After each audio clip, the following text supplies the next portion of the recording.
Don't forget to like, share and subscribe my channel. Hello students, welcome back. Concept clear with Jyoti में आपका स्वागत है। आज हम लोग chapter 6 life process of class 10th डील करेंगे और इसका एक एक वीडियो लेक्चर मैंने एनसीईआरटी से बना रखा है लाइन बाय लाइन। अगर आपको डिटेल लेक्चर चाहिए तो आप मेरे चैनल में विजिट कर सकते हैं, प्लेलिस्ट है वहां पर सब कुछ अवेलेबल है, आप देख सकते हैं।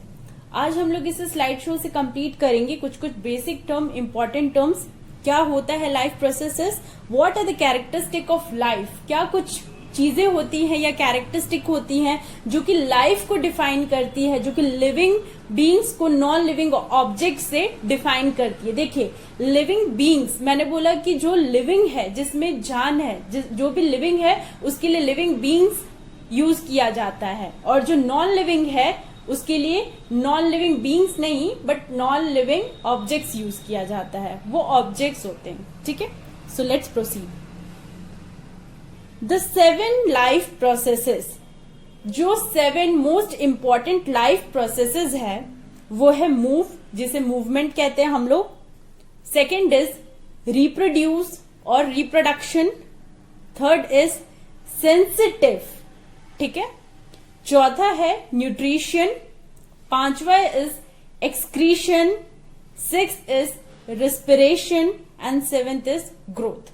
ठीक है, तो इसे हम लोग डिटेल में अभी डिस्कस करेंगे। तो ये बेसिक 7 लाइफ प्रोसेसेस है। अगर हम लोग किसी को देखते हैं वो बात कर रहा है, वो चल रहा है, वो बोल रहा है, रिप्रोडक्शन शो कर रहा है, वो उसको अगर गर्म पानी ठंडा पानी उस पर फेंक रहे हो तो वो उसके विरुद्ध कुछ मतलब एक्शन दिखा रहा है, सेंसिटिवनेस, ठीक है, या रिस्पॉन्ड टू स्टिमुलाई, या फिर सांस ले रहा है, रिस्पिरेशन, या उसमें ग्रोथ हो रहा है, या वो खाना खा रहा है, तो ये कुछ कैरेक्टरिस्टिक है जिससे हम लोग को पता चलता है कि लिविंग बीइंग है। नॉन लिविंग ऑब्जेक्ट जैसे रॉक, वो तो ये सारी चीजें, ये कैरेक्टरिस्टिक्स नहीं दिखा रहा है, तो हम लोग को पता चलता है कि it is non living object. तो ये कुछ कैरेक्टरिस्टिक होता है लिविंग ऑर्गेनिज्म का। Let's proceed. सो एक टेबल है जो कि दिखा रहा है difference between living and non living things. क्या कुछ डिफरेंसेस है। Left hand side is the column of living things characteristic, and non living things के कैरेक्टरिस्टिक्स जो है राइट हैंड साइड में है। तो living things show the movement property, ठीक है, इसमें मूवमेंट की प्रॉपर्टी होती है। बॉडी मॉलिक्यूल्स, मतलब जो बॉडी है वो छोटे छोटे मॉलिक्यूल्स, छोटे छोटे एटम्स कंबाइन होकर मॉलिक्यूल्स बनते हैं, और वो मॉलिक्यूल्स कंबाइन होकर होल बॉडी बनते हैं, हम लोग केमिस्ट्री में पढ़ चुके हैं, तो वो मूवमेंट शो करते हैं। नॉन लिविंग थिंग्स में even though there is movement, they are not alive. अगर मूवमेंट होते भी हैं तो भी वो अलाइव नहीं है, तो भी वो लिविंग नहीं है। मूवमेंट कैसे हो सकते हैं नॉन लिविंग ऑब्जेक्ट्स में। कभी कभी जैसे रेत की पहाड़ी है, सैंड ड्यून्स, मैंने आपको डिटेल में भी समझा रखा है। तो सैंड ड्यून्स का जो हाइट है, ठीक है, और जब अगर तेज हवा आंधी आ रही है तो कहीं और की भी धूल आकर के सैंड ड्यून्स में इकट्ठे हो जाते हैं, तो उसका हाइट थोड़ा सा पहले से ज्यादा हो जाता है, लेकिन उसमें ग्रोथ तो दिख रही है, लेकिन मूवमेंट हो रही है, चलो ग्रोथ भी हो रहा है, लेकिन क्योंकि ग्रोथ और movement is not the defining characteristic of living organism. बस ग्रोथ या मूवमेंट ही डिफाइन नहीं कर सकता है कि जो ऑर्गेनिज्म है वो एक डिफाइनिंग कैरेक्टरिस्टिक नहीं है। ठीक है, दो it is a characteristic but it is not the defining characteristic.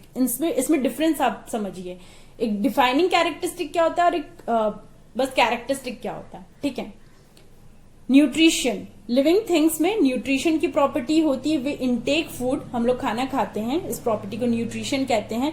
But non living things में it is not taking place, nutrition नहीं होती है, नहीं दिखाई देती है। कोई भी आपने देखा है पहाड़ को या कोई भी नॉन लिविंग ऑब्जेक्ट को खाना खाते हुए? नहीं ना। तो लिविंग थिंग्स में एक्सक्रीशन की प्रॉपर्टी दिखती है। जो भी वेस्ट प्रोडक्ट खाना खाते हैं या बॉडी में जो भी केमिकल रिएक्शन होता है, मेटाबॉलिज्म होता है, उसके बाद जो भी वेस्ट प्रोडक्ट बनते हैं उसको एक्सक्रीट आउट किया जाता है। तो ये चीज लिविंग थिंग्स में दिखते हैं, बट नॉन लिविंग थिंग्स में देयर इज नो एक्सक्रीशन, ऐसा कोई एज सच प्रोसेस नहीं दिखाई देता है। ग्रोथ की बात करें तो मैंने बोला growth is not the defining characteristic. तो लिविंग थिंग्स में ग्रोथ दिखता है, नॉन लिविंग थिंग्स में growth is not taking place. लेकिन एट टाइम्स, जो सैंड ड्यून्स वाला मैंने आपको एग्जांपल दिया, उसको बहुत सारी बुक्स में ग्रोथ में भी इंटेक इंक्लूड करते हैं। ठीक है, तो वो एक डिफाइनिंग कैरेक्टरिस्टिक नहीं है। लेकिन ग्रोथ भी दो तरह का होता है, एक इंटरनल होता है, एक एक्सटर्नल होता है, तो उसको हम लोग डिटेल में बाद में समझेंगे। अब नेक्स्ट है रिस्पिरेशन, जिसे हम लोग ब्रीदिंग कहते हैं, मतलब इंस्पिरेशन एक्सपिरेशन। ये प्रोसेस लिविंग थिंग्स में दिखाई देता है बट नॉन लिविंग थिंग्स में it is not taking place.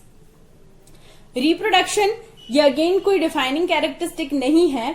ऐसे बहुत सारे कपल्स है या बहुत सारे इंडिविजुअल्स है जिनके बच्चे नहीं होते या फिर जो रिप्रोड्यूस नहीं कर पाते हैं, they lost the ability to reproduce या for some any reason consequences नहीं कर पाते, तो it doesn't mean that they are non living objects. ठीक है, तो रिप्रोडक्शन लिविंग थिंग्स में दिखते हैं, नॉन लिविंग थिंग्स में it is not taking place. Sensitivity या फिर ability to respond to stimuli, ये लिविंग थिंग्स में दिखती है। अगर किसी ने आप पे पानी फेंका, गरम पानी जब हम लोग या फिर कोई कील चुभ जाती है तो हम लोग अपने हाथ पैर को हटाते हैं, तो वो सेंसिटिविटी है एनवायरमेंट के प्रति। ठीक है, तो वो लिविंग थिंग्स शो करती है, बट नॉन लिविंग ऑब्जेक्ट्स उनको तो कोई फर्क ही नहीं पड़ेगा, there is no sensory organs. लेकिन हम लोग के बॉडी में सेंसरी ऑर्गन्स होते हैं, सेंसरी रिसेप्टर्स होते हैं जो कि रिस्पॉन्ड करते हैं इनके अगेंस्ट में। तो आई थिंक सो ये आपको बेसिक जो डिफरेंस लिविंग थिंग्स में नॉन लिविंग थिंग्स में ये क्लियर हो गया होगा। Proceed. What is the living thing? What are the life processes? ठीक है,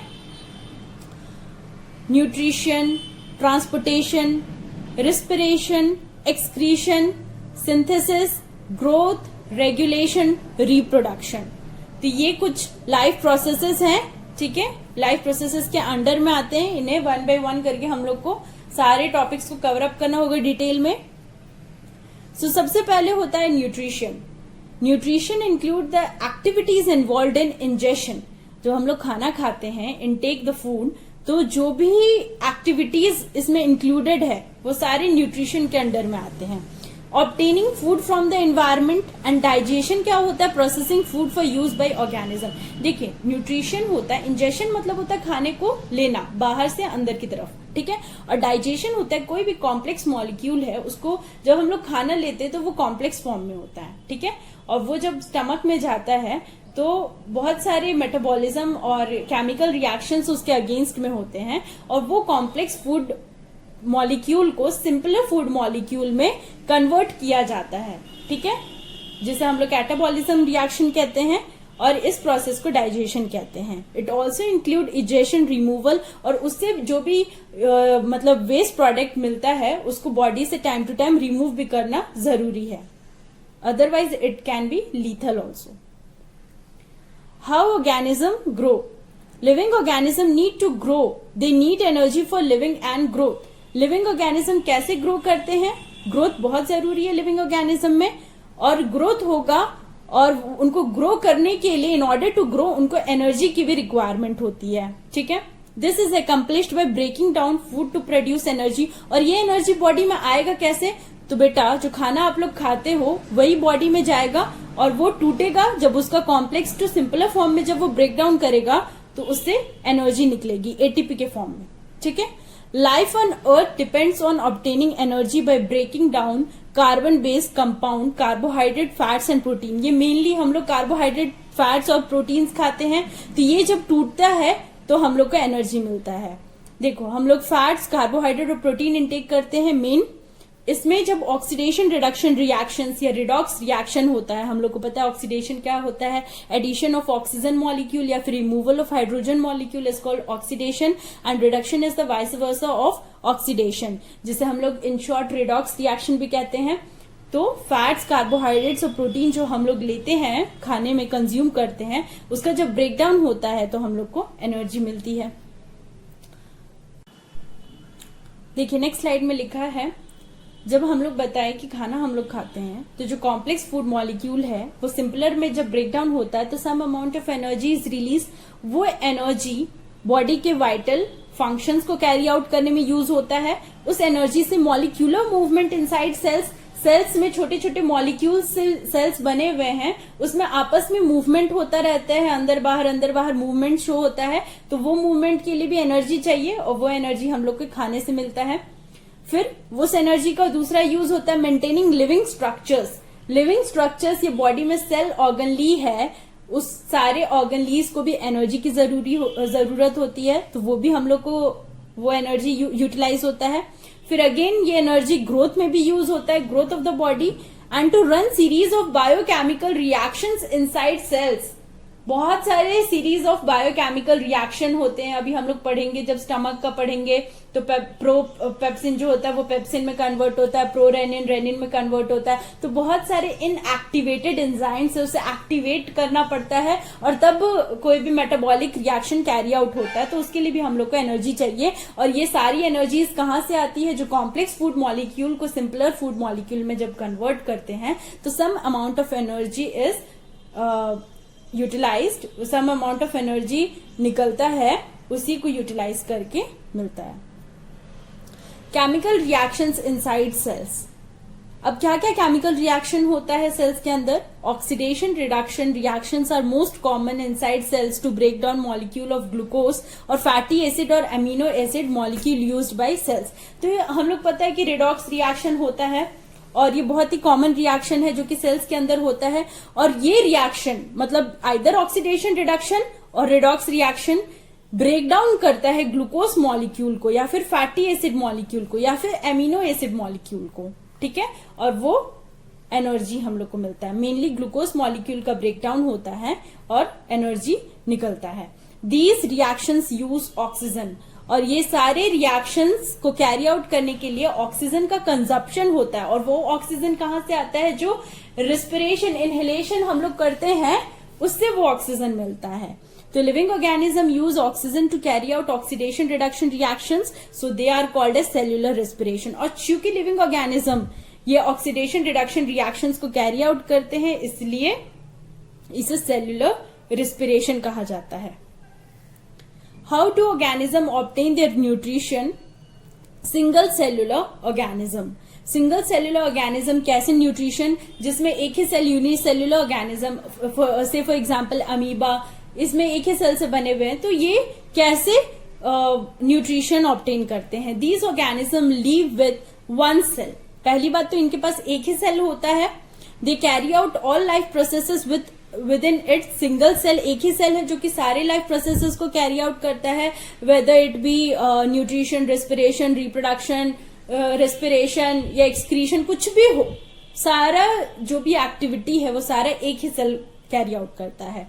They are not having any specific organ system for taking in food, exchange of gases और removal of waste. उनके पास और कोई स्पेसिफिक ऑर्गन नहीं है। जैसे multi cellular organism example human beings में हर चीज के लिए, रिस्पिरेशन के लिए, रिस्पायर करने के लिए हम लोग के पास सेट ऑफ ट्रैकिया है, लंग्स है, एल्वेलाई है, और डाइजेस्ट करने के लिए स्टमक है, लार्ज इंटेस्टाइन, स्मॉल इंटेस्टाइन है, और एक्सक्रीशन के लिए वैसे ही set of kidney, ureters etcetera है।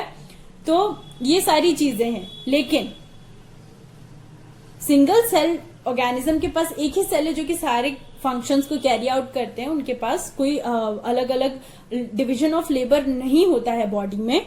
सो they are not having any specific organ system for taking in food, क्योंकि वो बहुत ही सिंपल ऑर्गेनिज्म है। They are not the complex, unlike the complex organism. तो वही सिंगल सेल जो होता है वो फूड को भी इंटेक करता है, एक्सचेंज ऑफ गैसेस भी शो करता है, एंड वही जो है वो रिमूवल ऑफ वेस्ट भी करता है। मतलब खाना पीना पचाना से लेके रिमूव करना, सारा चीज वही सिंगल सेल करता है।